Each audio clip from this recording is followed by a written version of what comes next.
Hola, buen día, me llamo Juan Pacheco y el día de hoy hablaré sobre la estabilidad laboral. La estabilidad laboral, como bien lo conocemos, se consideraría uno de los aspectos más importantes a tomar en cuenta para aquellas empresas o trabajadores, las cuales buscan tener un sustento económico agradable y que les permita llevar con la constancia del día al día. Al haber una posible o constante duda, miedo por la pérdida del trabajo, se suelen generar algunos que otros problemas emocionales como la ansiedad y estrés. Y es por ello que abarcaremos sobre este tipo de temas y el cómo se podría considerar o eh, abarcar un poco más lo que se considera como la estabilidad laboral. Y es por ello que aquí le compartiré los conceptos y tipos. La estabilidad laboral es un principio fundamental del derecho del trabajo que busca garantizar al trabajador la permanencia en su puesto de empleo, evitando despidos arbitrarios e injustificados. Su finalidad es proteger al empleado de la precariedad laboral y brindarle seguridad. La estabilidad se refiere al derecho que tiene el trabajador a conservar su empleo, salvo que exista una causa justa establecida en la ley para su terminación. Implica una limitación a la facultad del empleador de despedir libremente, proveniendo así la continuidad del vínculo laboral. Los tipos de estabilidad laboral. Estabilidad absoluta.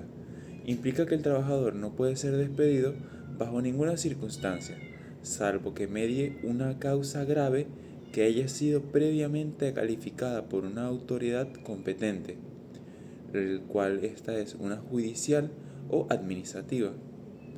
En caso de despido injustificado, las consecuencias es la reincorporación obligatoria del trabajador a su puesto de trabajo. Este tipo de estabilidad es menos común y suele aplicarse a ciertos cargos o en situaciones muy específicas, como por ejemplo a los funcionarios públicos en algunos sistemas. La estabilidad relativa o estabilidad impropia es la forma más común de estabilidad laboral. Permite el despido del trabajador, pero establece que en caso de despido injustificado, el empleador debe pagar una indemnización al trabajador como compensación por la terminación del vínculo laboral. La consecuencia principal no es la reincorporación, sino la reparación económica del daño causado. En algunos sistemas jurídicos puede coexistir con la posibilidad de reenganche y en casos excepcionales o cuando así lo determine la autoridad. La estabilidad genuina o propia se refiere a la estabilidad que surge de la propia naturaleza del contrato de trabajo por un tiempo indeterminado. En este caso, el trabajador tiene derecho a permanecer en su empleo mientras no incurra en una de las causas de despido justificadas por la ley. La consecuencia de un despido injustificado suele ser la indemnización, pero en algunos casos y dependiendo de la legislación puede ordenarse la reposición. La estabilidad adquirida por tiempo o estabilidad por antigüedad. En algunas legislaciones, la estabilidad laboral se ve consolidando a medida que el trabajador acumula antigüedad en el servicio.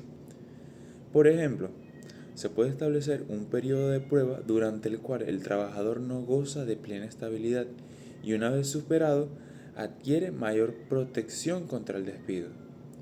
La estabilidad reforzada o estabilidad es una forma de estabilidad laboral que protege a ciertos grupos de trabajadores que se encuentran en una situación de vulnerabilidad o ejercen funciones especiales, como delegados sindicales o las trabajadoras embarazadas.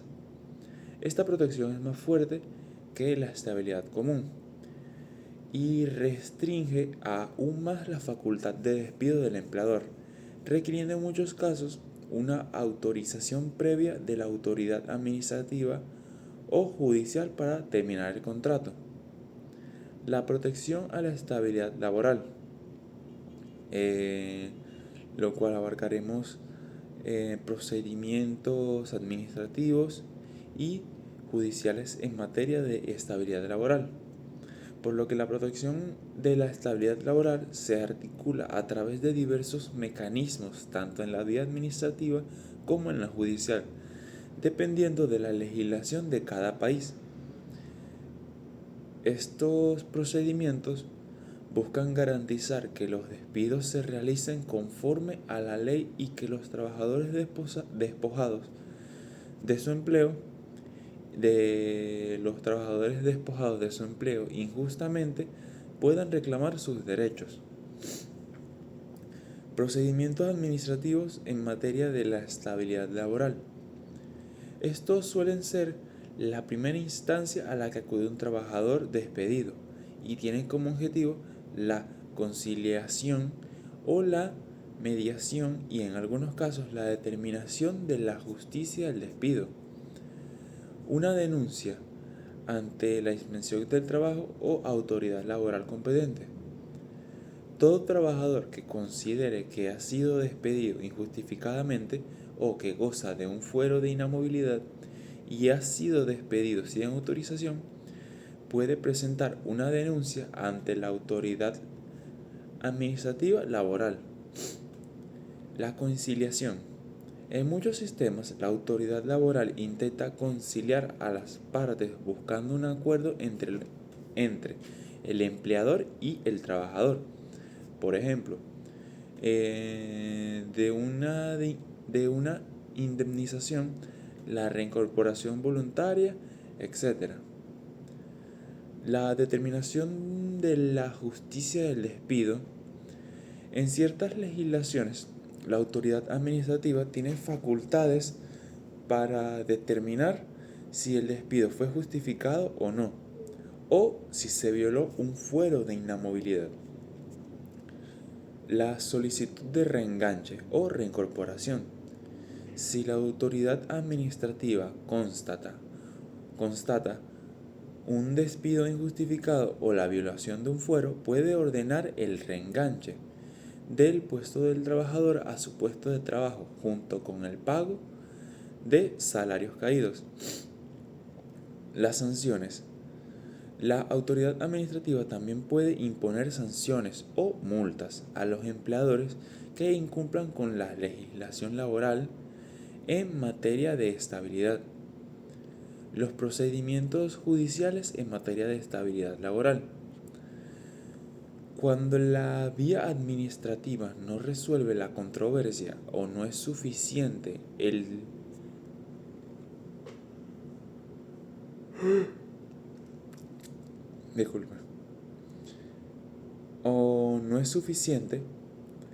trabajador puede recurrir a los tribunales laborales y los procedimientos judiciales buscan una decisión vinculante y ejecutable sobre la legalidad del despido y las consecuencias que de él se derivan.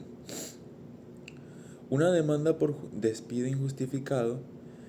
El trabajador interpone una demanda ante el tribunal laboral competente. Y las pruebas. Durante el proceso, ambas partes presentan sus pruebas documentales, testimoniales, parciales, para demostrar la justicia o la injusticia del despido. El empleador debe demostrar la causa justa del despido y el trabajador, si alega la injusticia, debe probar que no ocurrió en ninguna de las causas legales. La sentencia. El tribunal dictará una sentencia que podrá declarar el despido injustificado, el cual, si ésta se comprueba que el trabajador incurrió una de las causales de despido previstas en la ley, declarar un despido injustificado. Si el empleador no prueba la causa justa del despido o si se demuestra que no hubo tal causa, en este caso la sentencia puede ordenar un reenganche. En casos de estabilidad absoluta, fuero de inmovilidad o cuando la ley así lo determina expresamente, implica la vuelta del trabajador a su puesto de trabajo y el pago de los salarios caídos desde la fecha del despido hasta la efectiva reincorporación.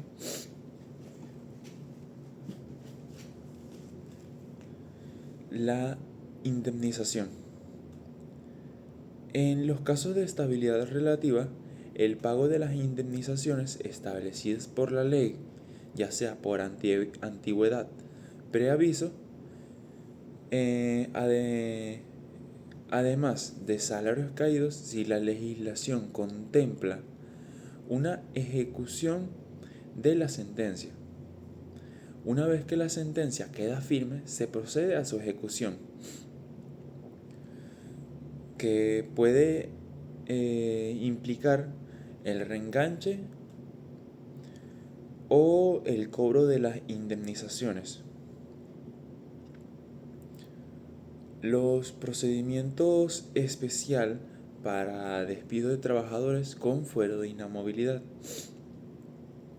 Cuando un trabajador goza de un fuero, por ejemplo, sindical o maternal, el empleador generalmente no puede despedirlo directamente, sino que debe solicitar una calificación de falta o autorización de despido ante el tribunal laboral.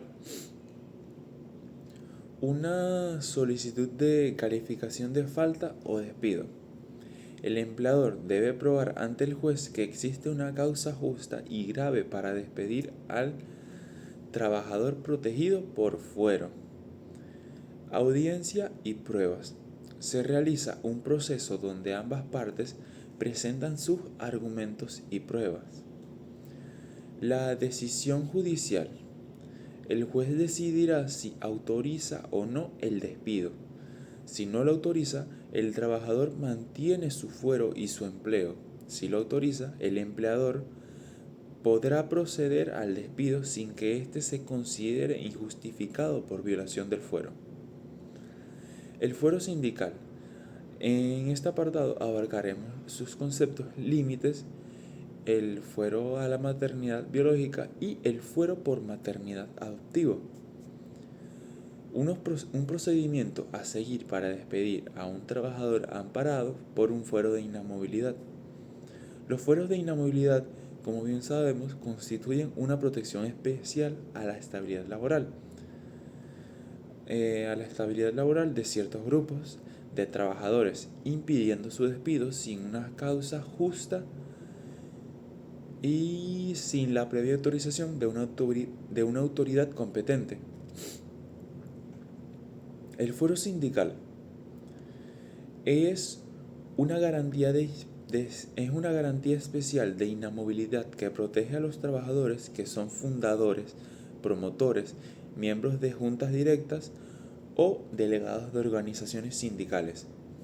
Su finalidad es asegurar la libertad sindical, permitiendo a estos trabajadores ejercer sus actividades sindicales sin temor a represalias, despidos arbitrarios por parte del empleador, o también se busca evitar que se obstaculice la formación y el funcionamiento de las defensas de los intereses de los trabajadores a través de sus organizaciones. Los límites del fuero sindical. El fuero sindical no implica una inmunidad absoluta contra el despido. Tiene los siguientes límites. Una causa justa. El empleador puede solicitar la autorización para despedir a un trabajador amparado por fuero sindical si éste incurre en alguna de las causas graves de despido establecidas en la legislación laboral. Un ejemplo de ello sería una falta grave de respeto, daño intencional a la empresa, acoso laboral, etc. En la autorización previa, el despido de un trabajador con fuero sindical no puede ser directo. El empleador debe solicitar una autorización previa ante el tribunal laboral competente, demostrando la existencia de la causa justa. La duración. El fuero sindical suele tener una duración limitada que abarca desde el momento de la postulación para un cargo sindical durante el ejercicio del mismo y un periodo posterior a la cesación de sus funciones, un periodo posfuero que varía según la legislación. El fuero a la maternidad biológica y el fuero por maternidad adoptiva. Estos fueros son una protección especial que busca garantizar la estabilidad laboral de las madres y padres en torno al nacimiento o adopción de un hijo en reconocimiento a su función social y familiar. El fuero a la maternidad protege a la trabajadora durante el periodo de gestación. El permiso de maternidad y, en muchos casos, un periodo posterior al parto, por ejemplo, hasta que su hijo cumpla una cierta edad. Su objetivo es evitar que la maternidad sea una causa de discriminación o despido, asegurando la continuidad laboral de la madre en un momento crucial de su vida y la vida de su hijo.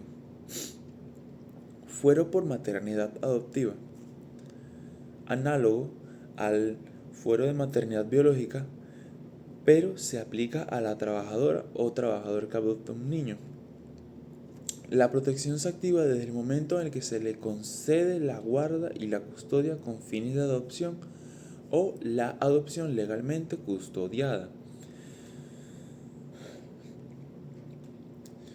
Y se extiende por un periodo determinado. Su finalidad es la misma: garantizar la estabilidad laboral durante el proceso de adopción y la crianza del hijo adoptado. Los límites de los fueros por maternidad o paternidad. Al igual que el fuero sindical, estos no son absolutos. Una causa justa. La trabajadora o el trabajador con fuero de maternidad o paternidad pueden ser despedidos si incurre en una causa grave de despido justificado, siempre y cuando obtenga la autorización judicial previa. Esta autorización previa es indispensable obtener la autorización previa del Tribunal Laboral antes de proceder al despido.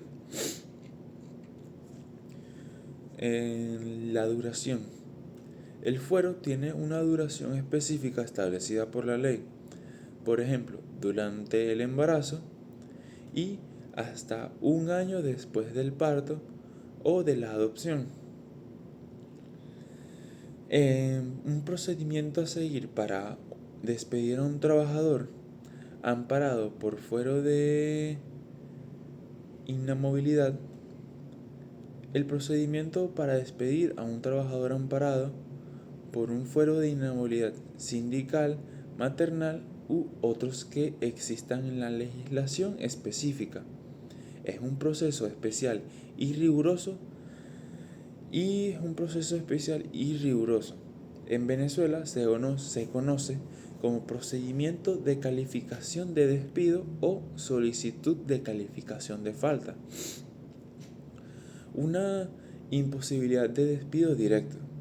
El empleador no puede despedir unilateralmente al trabajador amparado. No puede despedir injustificadamente al trabajador amparado por fuero. Cualquier despido directo sería considerado nulo y generaría la obligación del reenganche inmediato y pago de salarios caídos. La identificación de la causa justa. El empleador debe identificar y fundamentar una causa justa de despido de las contempladas en la legislación laboral. Ejemplo, faltas graves, abandono de trabajo, etc. La causa debe ser probada. La solicitud de calificación de falta, despido ante el tribunal laboral. El empleador debe presentar una solicitud formal ante el tribunal del trabajo competentemente juzgado de primera instancia del trabajo solicitado a la calificación de la falta cometida por el trabajador y la autorización para proceder a su despido. Un contenido de la solicitud. Este debe de contener una identificación del empleador y del trabajador, la descripción detallada de los hechos que constituyen a la causa del despido y la fundamentación legal de la causa, pruebas que sustentan la acusación, como documentos, testigos, etc. La notificación al trabajador. El tribunal notificará al trabajador de la solicitud del empleador, otorgándole un plazo para presentar su defensa y las pruebas correspondientes. Audiencia de juicio. Se celebrará una audiencia de juicio donde ambas partes expondrán sus argumentos, practicarán sus pruebas y se producirá el debate procesal. El juez escuchará a las partes y analizará las pruebas. La sentencia. El tribunal dictará una sentencia en la que calificará la falta como justificada y autorizará el despido. Si el empleador logra la existencia de la causa justa imputada al trabajador, en este caso el empleador podrá proceder a despedir al trabajador sin que se considere una violación del fuero. Declara la falta como injustificada y negará la autorización de despido. Si el empleador no logra probar la existencia de la causa justa o si la causa alegada no es una de las previstas legalmente para justificar el despido, en este caso, el trabajador mantiene su fuero y su empleo. Si el empleador lo despidió provisionalmente, deberá reengancharlo y pagar los salarios caídos. En los recursos. La sentencia puede ser apelada ante la instancia superior, eso quiere decir el Tribunal Superior del Trabajador. La inamovilidad laboral especial o decreto de inamovilidad laboral. Esta se refiere a una medida extraordinaria de protección a la estabilidad laboral dictadas por el Ejecutivo Nacional en Venezuela. Generalmente a través de decretos presidenciales. Estas inmovilidades se superponen a la estabilidad laboral ordinaria y a los fueros específicos, extendiendo la protección contra el despido injustificado a un universo más amplio de trabajadores. Concepto y objeto. Los decretos de inamovilidad laboral son normativas temporales que buscan proteger a los trabajadores de despidos o desmejoras de condiciones de trabajo injustificadas. Estas situaciones de coyuntura económica o social particular, su objetivo principal es proteger el empleo frente a crisis económicas, reestructuraciones empresariales o momentos de incertidumbre.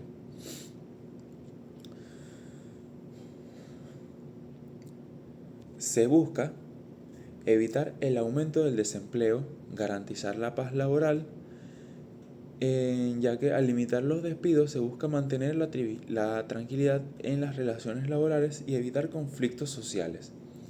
Fortalecer la estabilidad. Está completamente la legislación laboral vigente ofreciendo una protección adicional a todos los trabajadores que cumplan con los requisitos del decreto. Una de las características principales de decretos de inamovilidad laboral en Venezuela existe el ámbito de aplicación. suele aplicarse a la mayoría de los trabajadores del sector público y privado, excluyendo a aquellos que ejercen cargos de dirección o confianza, o con menos de cierto tiempo de servicio según cada decreto. Periodo de vigencia. Son del carácter temporal, dictados por un periodo específico que pueden ser prorrogados, por ejemplo, 1 año o 6 meses. Prohibición de despido o desmejora. Prohíben los despidos injustificados y la desmejora de las condiciones de trabajo de los trabajadores amparados por el decreto. En requerimiento de calificación de falta. Para despedir a un trabajador amparado por un decreto de inamovilidad, el empleador está obligado a seguir el mismo procedimiento de calificación de falta ante la Inspectoría del Trabajo o autoridad administrativa competente, tal como se haría con un trabajador con fuero sindical o maternal. No se puede proceder a un despido directo. Una consecuencia de despido injustificado: si el empleador despide a un trabajador amparado por inamovilidad sin la debida calificación de falta, o si la autoridad administrativa determina que el despido fue injustificado, se ordena la reincorporación obligatoria. Reincorporación obligatoria del trabajador a su puesto de trabajo, junto con el pago de todos los salarios caídos y beneficios dejados de percibir desde la fecha del despido hasta la efectiva reincorporación. Una de las excepciones que tenemos es que generalmente los decretos establecen excepciones, como trabajadores con menos de cierto tiempo en la empresa, trabajadores de un tiempo determinado o por obra, lo cual indica que una vez vencido el plazo o finalizada la obra, aquellos que ocupan cargos de dirección o de confianza. Marco legal o superior. Aunque los decretos son importantes, siempre se subordinan a la ley orgánica del trabajador, los trabajadores y las trabajadoras, y la Constitución de la República Bolivariana de Venezuela. En impactos y consideraciones que debemos tomar en cuenta es que los decretos de inamovilidad laboral en Venezuela han sido una herramienta recurrente de política laboral. Si bien buscan proteger al trabajador, también han sido objeto de debate por sus posibles efectos en la flexibilidad del mercado laboral y en la capacidad de las empresas para adaptarse a los cambios económicos, pero sin embargo, su objetivo principal es el de salvaguardar el empleo en contextos especiales, en contextos de especial vulnerabilidad económica. Y es importante siempre referirse al decreto vigente en el momento para conocer sus alcances. Muchas gracias y eso fue todo.